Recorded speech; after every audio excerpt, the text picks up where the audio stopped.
நண்பர்களுக்கு வணக்கம். இது கைவிடுக்கும் கைட்டு சேனல். நண்பர்களே, இந்த சேனலில் மாற்றுத்திறனாளி சந்திக்கக்கூடிய பல்வேறு பிரச்சனைகள், பல்வேறு தகவல்களை பற்றி தொடர்ந்து பேசிட்டு இருக்கோம். அந்த இடத்துல இன்றைக்கி நம்ம என்ன பேச போகிறோம்னா, பல மாற்றுத்திறனாளிகளும் எனக்கு தொலைபேசி வழியாக தொடர்பு கொண்டு ஒரு சில சந்தேகங்களை கேட்கிறார்கள்.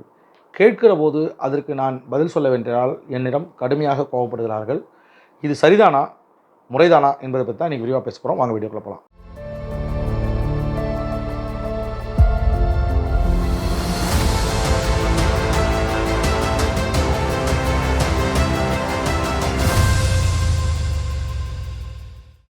நண்பர்களே, நான் ஏற்கனவே பல முறை உங்கள்கிட்ட சொல்லியிருக்கேன். என்ன சொல்லியிருக்கேன்? எந்த ஒரு விஷயத்தை பற்றி நான் இந்த கை கொடுக்கும் கை யூடியூப் சேனல் பேசினாலும் அதில் நான் நேரடியாக தலையிட்டிருப்பேன். அதில் எனக்கு ஏற்பட்டக்கூடிய அனுபவங்களை வைத்துத்தான் உங்களோடு நான் பேசிக்கொண்டிருக்கிறேன்.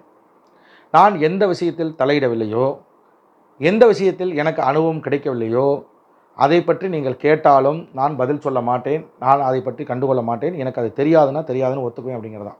இந்த கை கொடுக்கும் கை யூடியூப் சேனலை பார்த்துட்டக்கூடிய நண்பர்கள் பலரும் எனக்கு என்னமோ எல்லாம் தெரிஞ்ச மாதிரியும், நான் ஏதோ அதிமேதாவி மாதிரியும், மாற்றுத்திறனாளிகளை பற்றி எல்லா விவரங்களும் எனக்கு தெரியும் அப்படிங்கிற மாதிரி நீங்கள் நினச்சிட்ருக்கீங்க.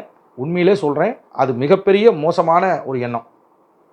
எனக்கு தெரிஞ்சால் அதை பற்றி சொல்லுவேன், தெரியலையா வாயை மூடிட்டு தெரியலன்னு போவேன். ஒரு விஷயத்தை தெரியாமல் தெரிந்த மாதிரி காட்டிக்கொள்வது என்பது அது மிகப்பெரிய அழிவுக்கு அறிகுறி. அந்த அடிப்படையில் தான் நான் ஏற்கனவே பலமுறை சொல்லிட்டேன், வங்கி கடன் சம்பந்தமாக எனக்கு எதுவும் தெரியாது. அதில் நான் யார் எந்த கேள்வி கேட்டாலும் நான் பதில் சொல்ல மாட்டேன். வேலைவாய்ப்பு சம்பந்தமாகவும் எனக்கு எதுவும் தெரியாது, அதையும் நான் சொல்ல மாட்டேன். அரசு பணியிலே சேருவது அல்லது அரசு பணியாளர்கள் சம்பந்தமான பல்வேறு கேள்விகள் இருக்குது, அதுவும் எனக்கு தெரியாது. ஏன் எனக்கு தெரியாது? நான் அவர்களோடு பயணிப்பதில்லை. ஒரு அரசு ஊழியர் நான் பயணிக்கிறது பூரா யார்? அடுத்த வேலை கஞ்சிக்கு வழி இல்லாதவங்க, 100 நாள் வேலைக்கு போகிறவங்க, கூலி வேலைக்கு போகிறவங்க, இந்த மாதிரியான மாற்றுத்திறனாளிகள் நம்மளோடு இருக்கிற போது அவர்களுடைய பிரச்சனைகளை தலையிடுவது, அவர்கள் வைக்கக்கூடிய கோரிக்கைகளை கேட்பது, அவர்களுடைய பிரச்சனைகளை தீர்ப்பதற்காக வருகிற போது எனக்கு பல்வேறு அனுபவங்கள் ஏற்படுது. பெரும்பாலும் நான் மாற்றுத்திறனாளிகிட்ட என்ன சொல்கிறேன்? போராட்டத்துக்கு வந்தால் நீங்கள் உங்களுக்கு எல்லா உதவியும் செய்கிறேன், போராட்டத்துக்கு வரலைன்னா எனக்கு உதவி செய்கிற சிரமம் இருக்கும் அப்படின்னு சொல்கிறேன். நான் கண்டிப்பாக செய்வோம், ஆனால் சிரமம் இருக்கும்னு சொல்கிறோம். இப்போ அரசு ஊழியர்கள் பல பேர் பல சலுகைகளை பற்றி நம்மகிட்ட கேட்குறாங்க, பல விஷயங்களை பற்றி நம்மகிட்ட குறைகளை சொல்கிறாங்க. ஆனால் அவர்களுக்கான ஒரு அமைப்பை உருவாக்குவதற்கோ, மாற்றுத்திறனாளிகளாக இருக்கக்கூடிய எல்லா அரசு ஊழியர்களும் சேர்ந்து ஒரு அமைப்பு உருவாக்குங்கன்னா அதை உருவாக்க மாட்டாங்க. ஒரு பொதுவான கோரிக்கையாக ஒரு போராட்டத்துக்கு வாங்கன்னா வரமாட்டாங்க. ஒரு கூட்டமாவது உட்காந்து ஒரு 4 செவத்துக்குள்ளே உட்காந்து பேசுவோம்னா அதுக்கும் வரமாட்டாங்க. அப்போ எதுக்குமே வரமாட்டேன், எதுக்குமே பண்ண மாட்டேன்னா அவங்கள பற்றி நான் தெரிஞ்சு வச்சுக்கணும் அப்படிங்கிற சிந்தனை எனக்குள்ளே ஓடுது. இது தவறாக சரியாங்கிறத பிறகு பார்த்துக்கலாம். ஆனால் அந்த அடிப்படையில் எனக்கு அது தெரியாது. அதே மாதிரி நம்ம வச்சிருக்கக்கூடிய மாற்றுத்திறனாளியில் பெரும்பகுதி பார்த்திங்கன்னா எல்லாரும் என்ன பெரும்பகுதி 90% என்ன சொல்கிறாங்க? எனக்கு பைக் வாங்கி கொடுங்க, பைக் இல்லைங்க 3 சக்கர பைக் எனக்கு வரமாட்டேங்குது, எல்லாருக்கும் கொடுக்குற மாதிரி ஏற்பாடு பண்ணுங்க அப்படின்னு தான் இருக்காங்களே ஒழிய, நான் பயணிக்கக்கூடிய மாற்றுத்திறனாளிகள் 99% மாற்றுத்திறனாளிகள் கார் வைத்திருப்பதில்லை.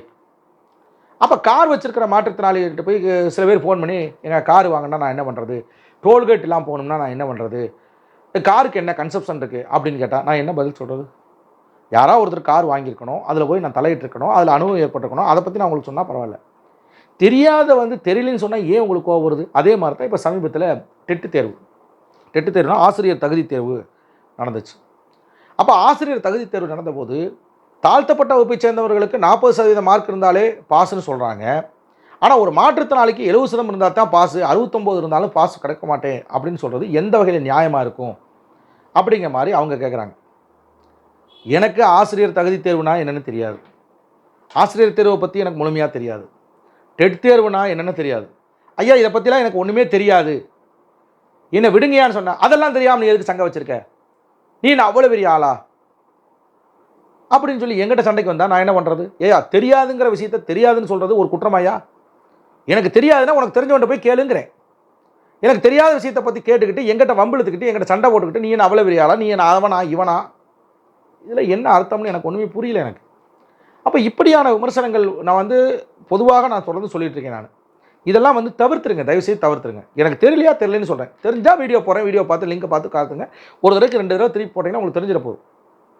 இதே மாதிரி தான் இன்னும் சில மாற்றுத்திறனாளிகள் ரொம்ப மோசமான நடவடிக்கையில், மாற்றுத்திறனாளிகளா இல்லை மாற்றுத்திறனாளி அல்லாதவங்களான்னு தெரியாது, அரசை விமர்சிக்கிறோம், அதிகாரிகளை விமர்சிக்கிறோம், இல்லை வேறு யாரை வேணாலும் விமர்சிக்கிறோம், பிரதமரையும் விமர்சிக்கிறோம், கீழே கூடிய கவுன்சிலரையும் விமர்சிக்கிறோம். அப்படி விமர்சிக்கிற போது நல்லா கவனித்து பாருங்கள், எந்த இடத்திலும் தனிநபர் தாக்குதலில் நாங்கள் ஈடுபட மாட்டோம். தரம் தாழ்ந்த விமர்சனங்களை பண்ண மாட்டோம். ஆனால் கமெண்ட்ஸில் என்ன போடுறீங்க? கெட்ட கெட்ட வார்த்தையில், கொச்ச கொச்ச வார்த்தையில் கமெண்ட்ஸ் போடுறீங்களே, இதில் நம்ம சகோதரிகள் இருப்பாங்க, நம்முடைய தாய் தங்கைகள் இருக்க மாட்டாங்களா? அவங்க அதை படிக்க மாட்டாங்களா? இந்த சிந்தனைலாம் உங்களுக்கு வராதா? ஏன் இப்படி முட்டாள்தனமாக தெரியுறீங்க? கமெண்ட்ஸ் போடுறேன்னா நான் சொன்ன கருத்துக்கு உடன்பட்டாலும் சரி, உடன்படாட்டியும் சரி, நீங்கள் திட்டுங்க, இல்லை விமர்சனம் பண்ணுங்கள். அது நாகரிகமாக விமர்சனம் பண்ணணும்னு உங்களுக்குலாம் தெரியாதா? இந்த நாகரிகம் கூட உங்களுக்குலாம் தெரியாதா? ஏன் இப்படி பண்ணுறீங்க? அப்போ இது மாதிரியான விஷயங்கள் ஒரு பக்கம் போயிட்டு இருக்கு. இன்னொரு பக்கம் நான் திரும்ப திரும்ப சொல்கிறேன். நான் என்ன, என்னோட தொலைபேசியில் பேசக்கூடியவர்கள் பேசுகிற போது என்ன சொல்லணும்? நான் ஒரு நம்பர் நான் செல்லில் வச்சிருக்கேன் அப்படின்னா 100 நம்பர் வச்சிருக்கேன், 1000 நம்பர் வச்சிருக்கேன்னா 1000 பேரும் எனக்கு தெரிந்தவர்களாக இருந்தால் அவங்க பேர் போட்டு பதிஞ்சு வச்சுருப்பேன். அவங்க ஃபோன் வந்தால் யார் என்னன்னு எனக்கு தெரியும். சொல்லுங்கள் ராமசாமி, சொல்லுங்கள் முனுசாமி, சொல்லுங்கள், நான் பேச போகிறேன். தெரியாத எண்ணிலேருந்து கால் பண்ணுகிறவங்க யாராக இருந்தாலும் குறைந்தபட்ச நாகரிகமாவது இருக்கணுமா வேண்டாமா? எடுத்த உடனே கஸ்டமர் கேரில் கேட்குற மாதிரி, எனக்கு உதவித்தொகை வரல, நான் என்ன பண்ணுறது? எனக்கு பைக் வரல, எனக்கு என்ன பண்ணுறது? நான் என்ன கஸ்டமர் கேரா? நான் கஸ்டமர் கேரை நடத்திட்டு இருக்கேன். நான் எடுத்தோடனே நீங்கள் ஃபோன் பண்ணி கேட்டோடனே உங்களுக்குலாம் நான் பதில் சொல்கிறதுக்கு? அப்போ நான் என்ன சொல்கிறேன்? நான் இன்னார் பேசுகிறேன், இந்த இடத்துலேருந்து பேசுகிறேன், எனக்கு இந்த பிரச்சனைன்னு சொன்னால் பரவாயில்ல. நான் இன்னாருன்னு சொல்ல மாட்டேன், நான் இந்த ஊருன்னு சொல்ல மாட்டேன், நான் எடுத்தோடனே கேள்வி கேட்பேன். இது எந்த வகையில் நியாயமாக இருக்கும்? இதெல்லாம் மிகவும் தவறான விஷயம். இப்படிலாம் நீங்கள் போட்டு எங்களை துன்புறுத்துனீங்கன்னா, இன்னைக்கு சொல்கிறேன், இந்த சேனலை நான் இழுத்து மூடிட்டு போயிடுறேன். ஏதாவது ஒரு சேனல் யூடியூப்பில் லட்சக்கணக்கான சேனல்கள் இருக்குது. ஒரு சேனலாவது மாற்றுத்திறனாளி பற்றி பேசுகிறதுக்கு சேனல் இருக்கா? அவங்களுக்கு யோசனை பண்ணி பாருங்கள். பொதுவாக சொல்லிட்டு போவேன், அதிகாரப்பூர்வமாக உங்களுக்கு தகவல்களை முறையாக கொண்டு வந்து சேர்த்துற எவனா ஒரு சேனல் வச்சு நடத்துறானா? அப்போ இப்படி போட்டு கொடுமைப்படுத்துறீங்க மாற்றுத்திறனாளிக்கு. சரி, வாட்ஸ்அப் குரூப், பல குரூப் ஆரம்பித்தோம். குரூப் ஆரம்பித்தா ஒரு குரூப் ஆரம்பித்தோம் அப்படின்னா அந்த குரூப்பில் கை கொடுக்கும் கை அப்படின்னு சொல்லி வாட்ஸ்அப் குரூப் ஆரம்பிக்கிறோம். அந்த குரூப்பில் குழுவில் போட்டு எல்லாரும் சரி அவங்கவுங்க கருத்துக்களை பகிர்ந்துக்குங்க, என்ன வேணுமோ குறைகளை சொல்லுங்கள், நம்ம ஃபாலோ பண்ணலான்னு சொன்னோம்னா அதில் என்ன பண்ணுறது? ஒரு 1024 பேர் வரைக்கும் ஒரு குரூப்பில் சேர்த்தலாம். 1024 பேரை சேர்த்து வச்சோம்னா அந்த 1024 பேரும் ஒரு நாளைக்கு ஒரு ஆள் 2 கொஸ்டின் கேட்குறான்னு வச்சுங்க, 2000 மெசேஜ் ஒரு நாளைக்கு. எவன் பார்ப்பான்? குரூப்பில் இருக்கவனுக்கும் டென்ஷன் ஆயிரும், குரூப் வச்சு நடத்துகிற எனக்கும் டென்ஷன் ஆயிரும். அப்போ எல்லாத்தையும் என்ன பண்ண வேண்டியிருக்கு? பார்க்க முடியாதுங்கிறனால 2 முறை என்ன பண்ணுறோம்? அந்த கை கொடுக்கும் கை வாட்ஸ்அப் குரூப்பையே கலைச்சிட்டோம். இப்போ மீண்டும் கை கொடுக்கும் கை குரூப்னு சொல்லி வாட்ஸ்அப்பில் ஆரம்பிச்சிருக்கேன். அதனுடைய லிங்க் டிஸ்கிரிப்ஷனில் தரேன், நீங்கள் அதில் பார்த்துட்டு நீங்கள் அதில் இணைஞ்சிக்கலாம். அதில் ஒன்லி அட்மின் தான் போட்டிருக்கேன். நான் போடுற செய்திகளை நீங்கள் பார்த்துக்கலாம். நீங்கள் எந்த செய்திகளும் போட முடியாதுன்னு சொன்னால் அதுக்கு ஒரு விமர்சனம், நீ என்ன பெரிய அவனா, நீ போடுறதை மட்டும்தான் நான் பார்க்கணுமா? அப்படின்னா என்ன அர்த்தம்?